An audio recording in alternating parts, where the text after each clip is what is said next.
কৃষ্ণ, রাধে রাধে। বন্ধুরা, এখন আমরা হরিদ্বারের এক সুন্দর আমবাগানে এসেছি।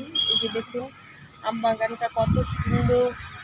এই আমবাগানে এসেছি, এখানে আমাদের রান্না হচ্ছে।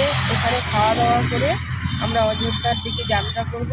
এই যে আমাদের তীর্থযাত্রীরা সবাই রেস্ট করছে, ওদিকে রান্না হচ্ছে। তো আমাদের তীর্থযাত্রার শেষ পর্যায়ে আমরা এসে পৌঁছেছি। আমরা এখান থেকে একদম চলে যাব অযোধ্যায়। অযোধ্যা থেকে আমরা ঘরে ফিরবো যে যার মতো। তো আমরা খুব মজা করছি, খুব আনন্দ করছি, খুব ভালো লাগছে। সবাই এদিকে রান্নাবাড়ি হচ্ছে, এদিকে যে যার মতো গল্প করছে, আমরা খাওয়া দাওয়া করছি। মানে এ যেন এক নতুন জীবন।